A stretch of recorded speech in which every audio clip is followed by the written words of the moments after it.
The Galactic Council chamber was filled with laughter. High-ranking alien officers from different species sat in their floating chairs, their eyes filled with amusement as they watched the humans on the large holographic screen. "This is an honor for your species," Grand Admiral Xal'Rath said, his voice deep and mocking. His reptilian face twisted into what humans would call a grin. "We, the Great Galactic Empire, welcome humanity into our navy. And as a gift, we offer you your first warship." On the screen, a ship appeared, a small, rusty, outdated vessel that looked like it belonged in a museum rather than on a battlefield. The hull was dented, the weapons were ancient, and the engines sputtered weakly. It was a joke, an insult disguised as a gift. The human delegation remained silent. Among them stood Captain Elias Graves, a tall man with sharp eyes and a calm expression. His uniform was crisp, his posture straight, but there was something in his gaze, something the aliens failed to notice. "Is this some kind of mistake?" one of the human officers finally asked. "This ship is centuries old. It wouldn't last 5 minutes in modern combat." The aliens laughed again. "Nonsense," Xal'Rath said, pretending to be serious. "This ship has a proud history. It served in battles long before your species even discovered space travel. You should feel honored." Another alien, an insectoid officer, clicked its mandibles. "Or perhaps your kind is too weak to handle a real warship." More laughter followed. Elias didn't react. He simply stared at the hologram of the ship, analyzing every detail. It was old, yes. Weak? Maybe. But useless. That remained to be seen. "Very well," Elias said finally. His voice was calm, but his eyes held a dangerous glint. "We accept the ship." The room fell silent for a second. Some aliens had expected anger. Others thought humans might refuse. But Elias had done neither. Xal'Rath leaned forward. "Oh, you accept?" Elias nodded. "Yes, we will take this ship." The aliens exchanged amused glances. "Then it is done." "Xal'Rath declared, "Your ship awaits. May it serve you well, for however long it lasts." More laughter. Elias turned and walked out, followed by his team. As they exited the chamber, one of his officers whispered, "Sir, what are we doing?" "That ship is a flying coffin." Elias smirked. "They think they gave us trash." His eyes gleamed. "Let's turn it into something they'll never forget." The human crew arrived at Dock 17, where the ship was waiting. It looked even worse in person. Rust on the metal, flickering lights, engines barely holding together. Some crew members shook their heads in disbelief. "This is a joke," one of them muttered. Elias placed a hand on the hull. "Every ship has a soul," he said. "And this one, it's waiting to be awakened." The crew exchanged glances. Some looked doubtful, others intrigued. "Get inside," Elias ordered. "We have work to do." One by one, they stepped onto their so-called flying coffin. They had no idea that soon, this very ship would change the fate of the galaxy forever. Suspense hook.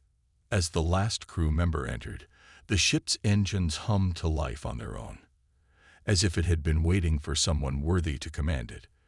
The inside of the ship was just as bad as the outside. Flickering lights, exposed wires, and a faint smell of burnt metal filled the air. The crew walked through the narrow corridors, their boots echoing on the cold steel floor. Some of them exchanged uneasy glances, while others whispered to each other about how this ship was a death trap. Captain Elias Graves moved forward with steady steps, his sharp eyes scanning every detail. He could hear the low hum of the failing power core, the distant hiss of leaking pipes, and the occasional spark from malfunctioning panels. He had been on many warships in his career, but none had ever looked this broken. Lieutenant Sarah Monroe, his second in command, let out a slow breath. "Sir, this ship isn't just outdated. It's barely holding together. We don't even know if the weapons still work."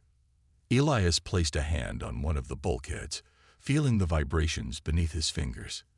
"Then we make them work," he said simply. His voice carried no doubt, no hesitation.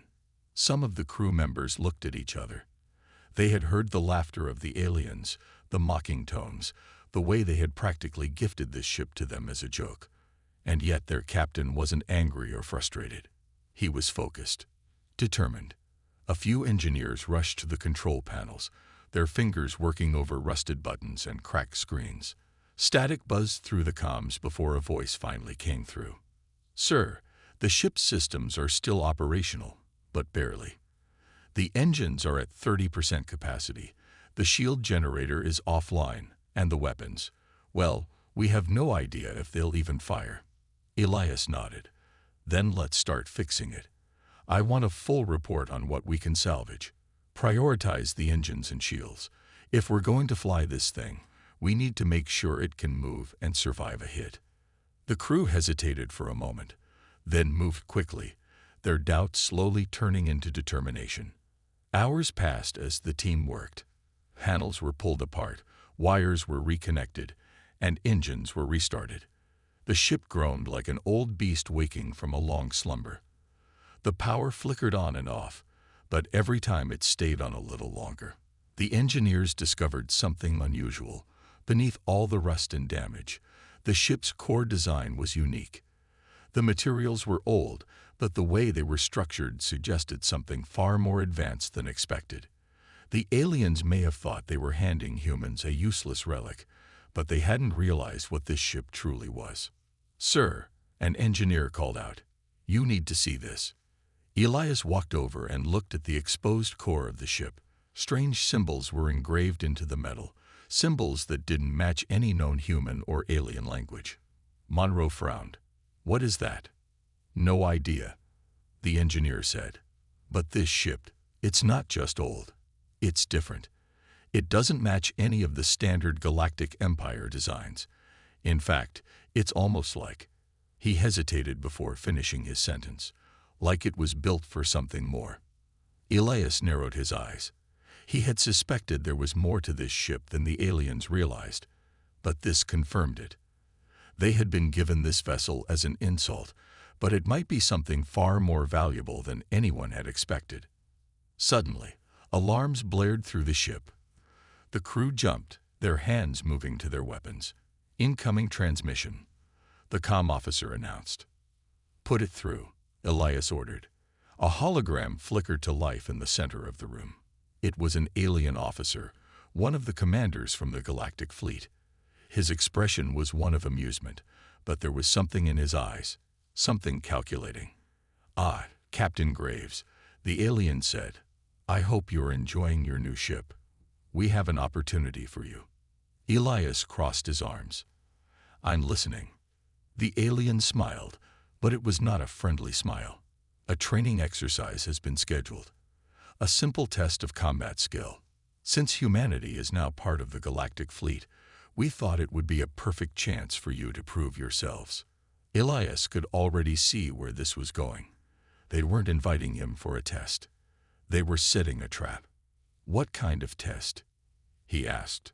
"A small battle simulation," the alien replied. "Your ship versus one of our standard patrol ships. Nothing too dangerous, of course." Elias saw the smirks on the alien officers standing behind the commander. They thought this was going to be an execution. "We accept," Elias said immediately. Some of his crew tensed. Monroe turned to him, whispering, "Sir, our weapons are barely online. Our shields are dead. This isn't a test, it's a slaughter." Elias kept his gaze on the alien officer. "When is the battle?" "Tomorrow," the alien said, clearly pleased with himself. "We'll see if humans truly belong in the stars." The transmission ended. The room was silent. Then Monroe stepped forward, her voice low but firm. "Sir, we can't win. Not in this condition." Elias turned to the crew, his expression unreadable. "They're expecting us to lose. They want us to lose." His voice grew sharper.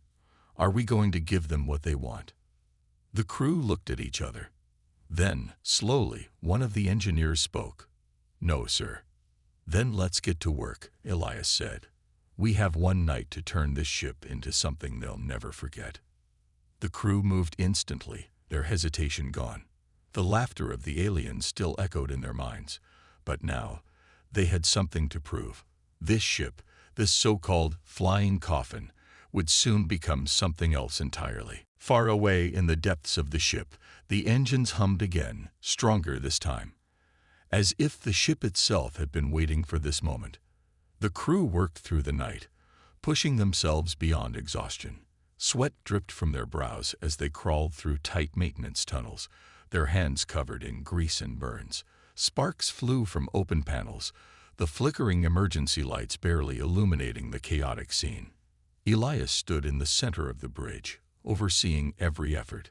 He didn't allow doubt to creep into his mind. The aliens expected them to fail, to die quickly in tomorrow's so-called test.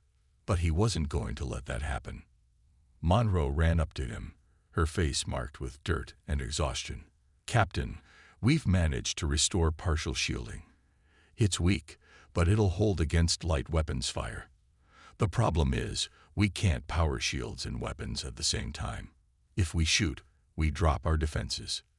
Elias nodded. "Then we'll have to be smart about when we fire." "Sir, that's not all," Monroe continued. "Our engine output is still only at 40%. We'll be slower than the enemy ship." Elias exhaled slowly.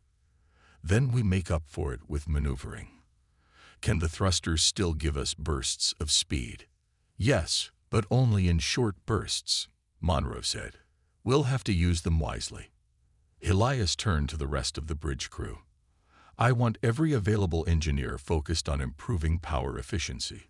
If we can get just 1% more out of these engines, it might make the difference between life and death." The crew saluted and rushed off to continue their work.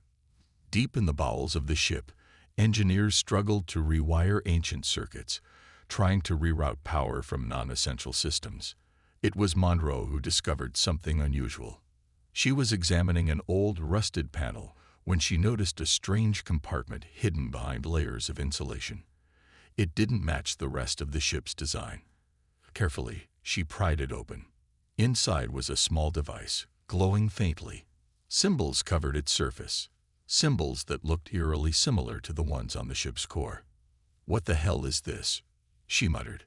She carried it to the engineering bay, where several technicians gathered around.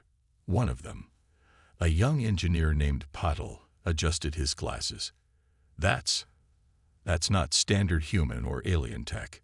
It looks old, ancient, even."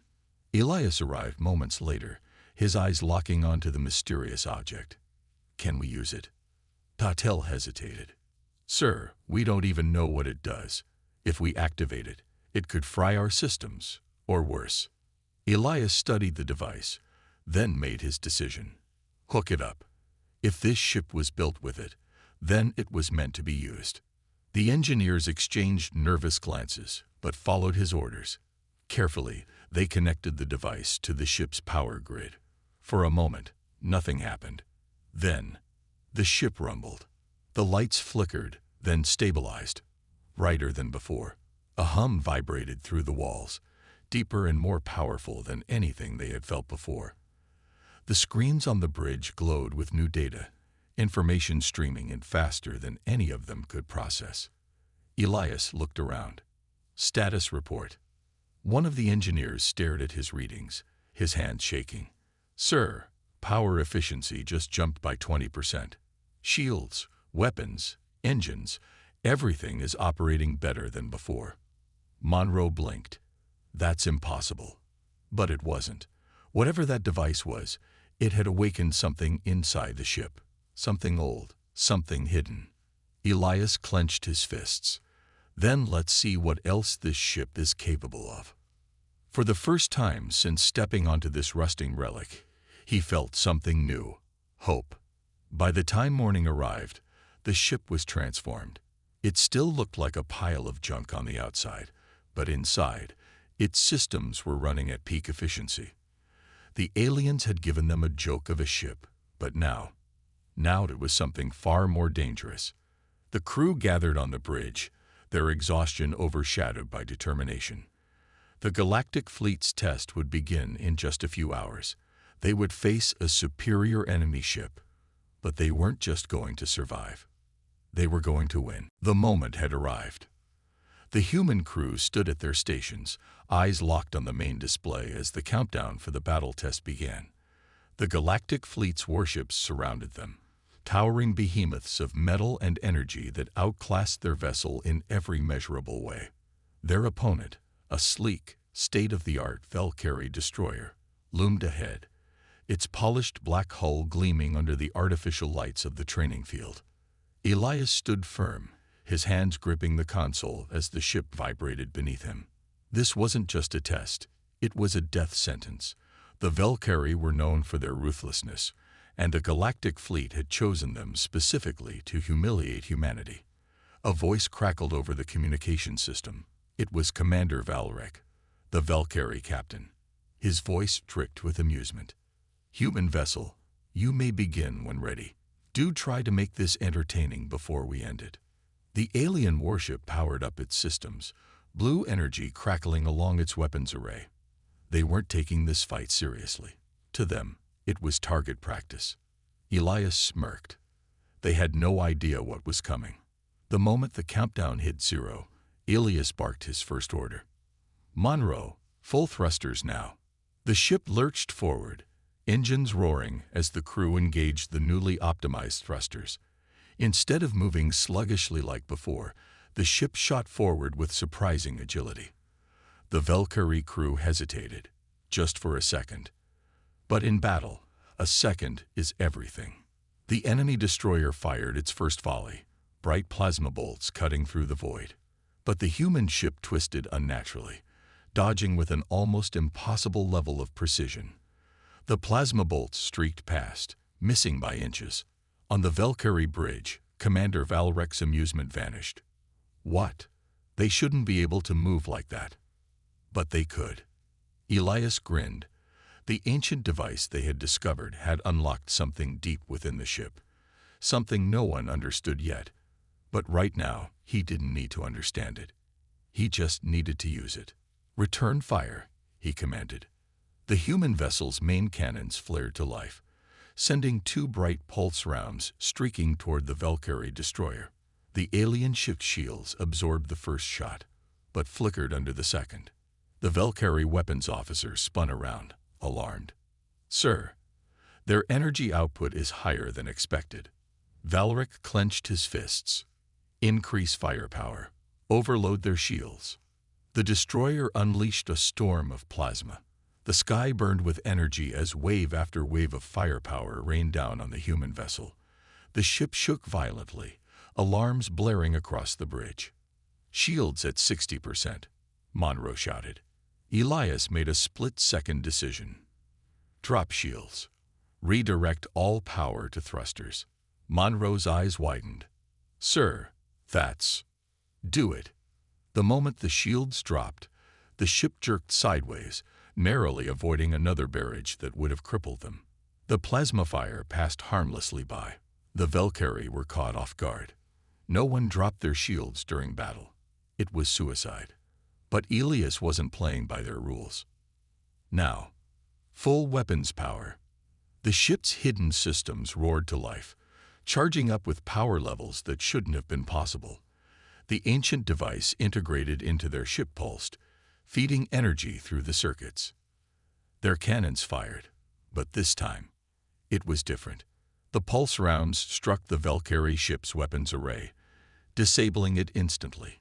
Explosions erupted across its hull as power conduits overloaded. The sleek, deadly destroyer suddenly found itself weaponless. The Valkyrie bridge descended into chaos, shields failing, weapon systems offline.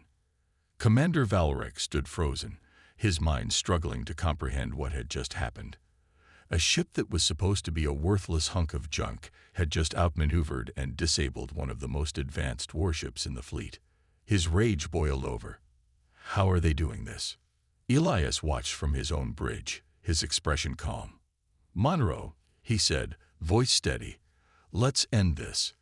The final shot pierced the Valkyrie ship's engines, sending the once mighty destroyer into a slow, spiraling drift. It was defeated. The battlefield fell into silence. One by one, the other galactic warships turned their sensors toward the human vessel. The once amused spectators were now frozen, their minds struggling to make sense of what they had just witnessed. Humans were supposed to be weak. Their ship was supposed to be garbage. And yet, in a matter of minutes, they had done the impossible. Commander Valorek slumped in his chair, his face dark with humiliation. His voice came through the comms, tight with barely controlled rage. "We surrender." Elias exhaled, then leaned back in his seat. Good choice. The battle should have been over. The galactic fleet had gathered to witness a mockery, a fragile human ship facing off against one of the deadliest destroyers in the fleet. Everyone expected the quick, humiliating defeat for humanity.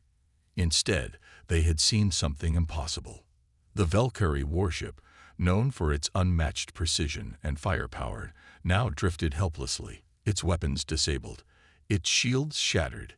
The humans had won. Or so they thought. On the human ship's bridge, Elias watched the silent battlefield. He could feel it, the shift in the air. Something wasn't right. The Valkyrie weren't the kind to accept defeat so easily.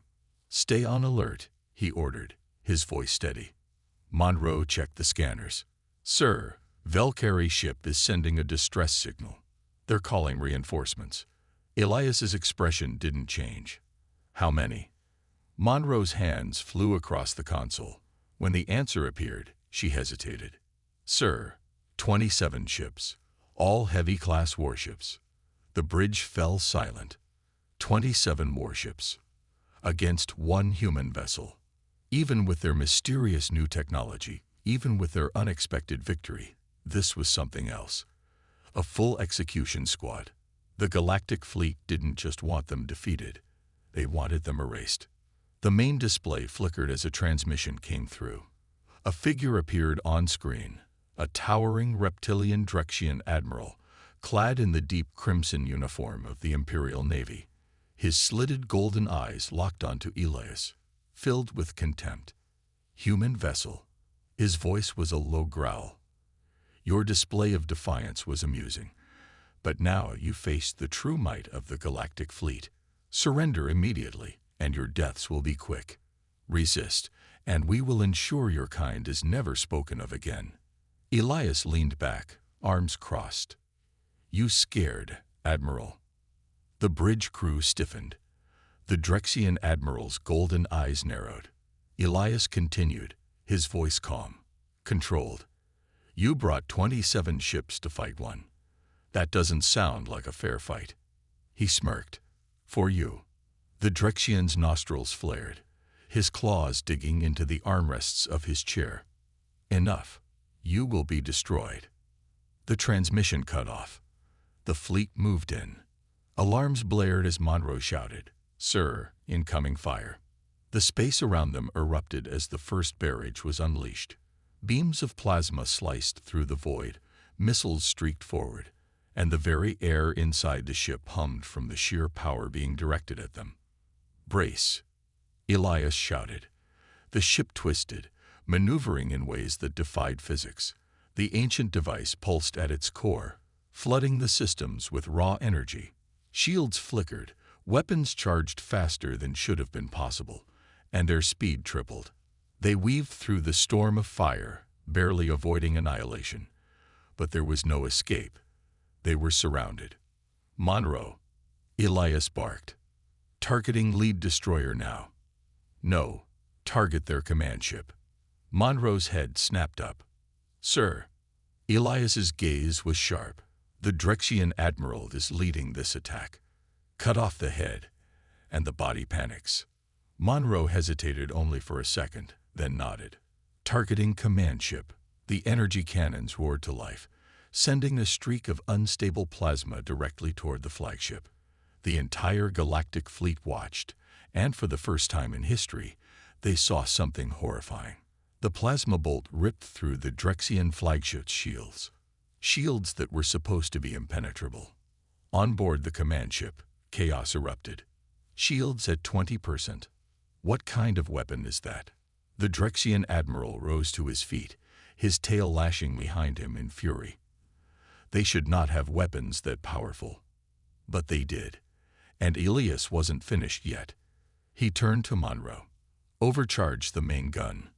Monroe's hands shook slightly. Sir, the energy output. Do it. The ship shuddered as power surged into the main cannon. The energy levels spiked beyond safe limits.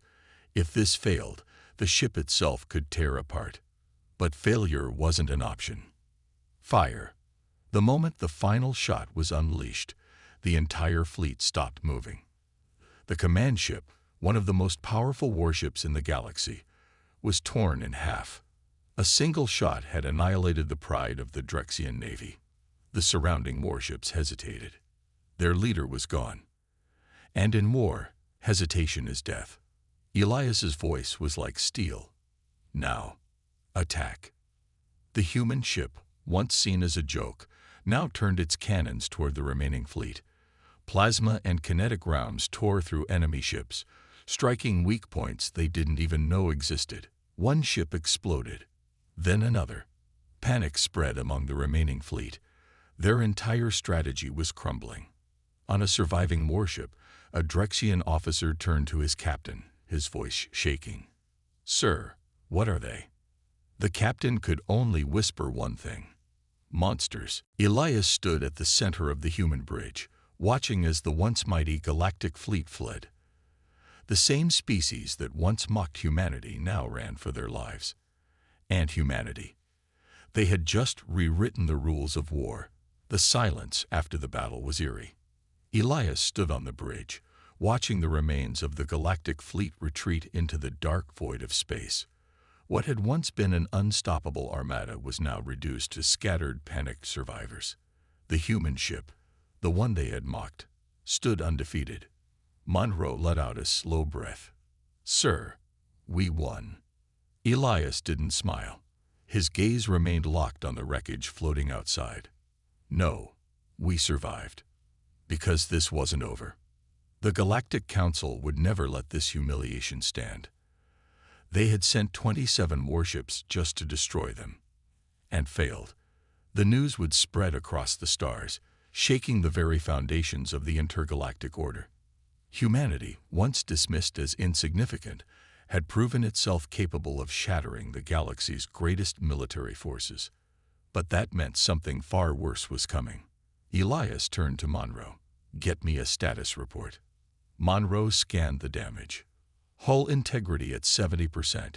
Shields are unstable. Weapon reserves at critical levels. We won't survive another battle like this. Elias clenched his jaw. They had pushed the ship beyond its limits, tapping into mysterious energy sources that even they didn't fully understand. The ship shouldn't have survived that fight. And yet it had. Because of the device. Deep in the core of the ship, buried beneath layers of reinforced plating, was a piece of technology unlike anything in the galaxy. A relic found on a forgotten human colony, an artifact that shouldn't have existed. And now it was the only thing keeping them alive. A sudden alert blared across the bridge. Monroe's eyes widened. Sir, we're picking up a massive energy signature, multiple signatures. Elias's stomach tightened. Show me. The display flickered to life, revealing the worst possible scenario. A fleet, far larger than the one they had just fought, was emerging from hyperspace. Not 27 ships. Hundreds. Monroe's voice was barely a whisper. Sir, it's the entire Drexian armada. The galactic fleet had returned. And this time, they weren't taking any chances. The bridge crew tensed, waiting for orders. Their ship was damaged, outnumbered, and barely functional. There was no way out. Elias's mind raced. There had to be something, some way to survive. Then, deep within the ship's core, the device pulsed. A whisper echoed through his mind. Let go. Elias inhaled sharply. He had felt this before, during the battle. The ship responded to him, moving faster than it should, bending physics itself. It wasn't just a weapon. It was something alive. But to use it again meant risking everything. Another warning blared. Monroe's hands trembled. "Sir, the fleet is locking weapons. We have less than a minute." Elias closed his eyes for just a moment. Then he exhaled. There was no choice. "Activate the core." Monroe hesitated. "Sir, if we push it any further." "Do it." The ship shuddered. A deep, resonant hum filled the air as the core flared to life. Energy surged through the ship's systems, overriding every safety measure. Lights flickered, screens glitched, and the air itself felt charged. Outside, the Drexian Armada opened fire. Thousands of energy beams rained down, seeking to erase the lone human ship. But something changed. The ship vanished. For the briefest moment, it ceased to exist. The Drexian admiral, watching from his flagship, felt his blood run cold. Where did they go? No one had an answer. Because the human vessel had done the impossible. It had bent reality itself. Then, just as suddenly, the ship reappeared, but not where it had been. It was now behind the Drexian Armada. Before anyone could react, the ship's weapons fired. A single shot.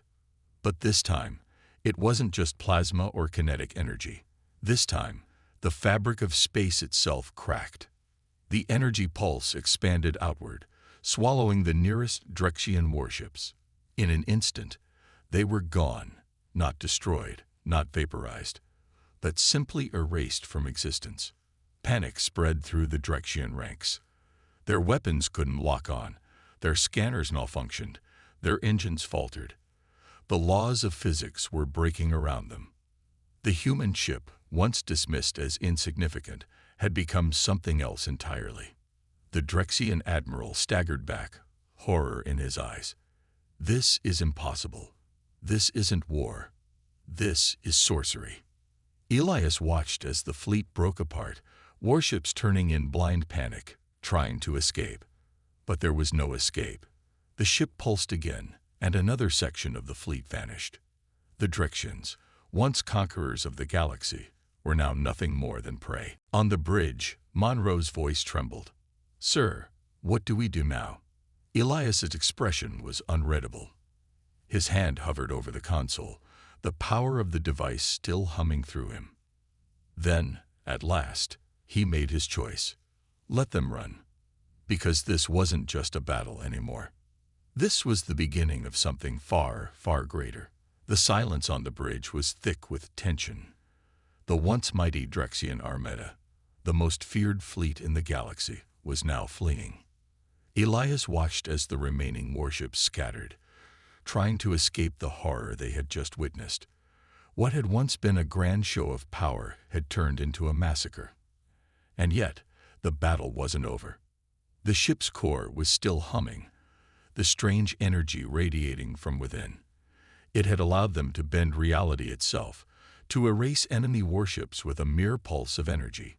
It was beyond human understanding, beyond anything the galaxy had ever seen. And that terrified Elias more than anything. Monroe's voice broke the silence. "Sir, the fleet is in full retreat." He hesitated. "Do we pursue?" The question hung in the air. A part of Elias wanted to finish this, to make sure the Drexians never returned. But another part, the part that still held on to reason, knew that what they had done here today was already enough. He took a slow breath. "No, let them go." Monroe hesitated. "But, sir, they will spread the story," Elias said, watching the remaining Drexian ships jump into hyperspace. "And that's more powerful than any weapon. Because now, the entire galaxy would know what had happened. A human ship, a vessel they had mocked, had single-handedly crushed the greatest military force in the universe. And that meant everything had changed. The political landscape of the galaxy would shift overnight. The balance of power, once controlled by the Galactic Council, had been shattered. Every empire, every kingdom, every warlord would be watching Earth now. Some would fear them. Some would hate them. And some would try to take what they had.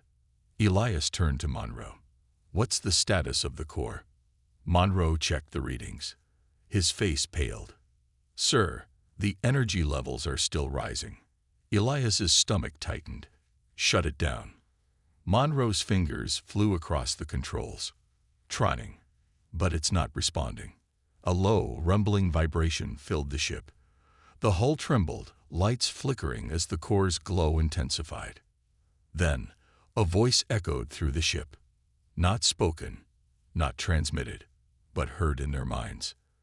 "You have awakened something that should have remained buried." Elias's blood ran cold.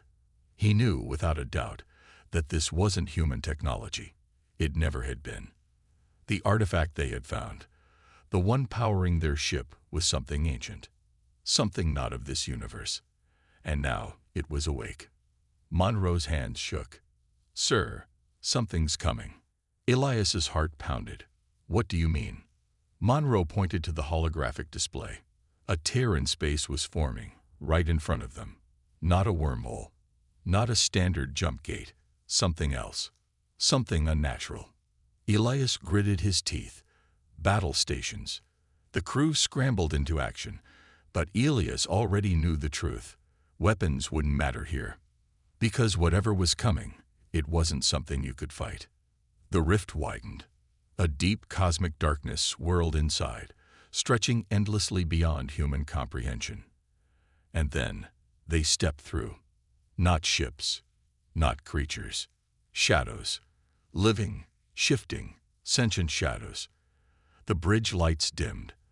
The screens glitched, showing impossible symbols. Symbols that made no sense, but were somehow understood. "We have waited long enough." Elias's hands curled into fists. His mind screamed at him to run, but his body refused to move. Because he knew. These beings, they were the original owners of the artifact, the ones who had left it behind eons ago. And now, they had returned. Monroe's voice was barely a whisper. "Sir, what do we do?" Elias exhaled slowly. Then, at last, he answered. "We listen." Because this wasn't a battle. This was first contact, and it would change everything.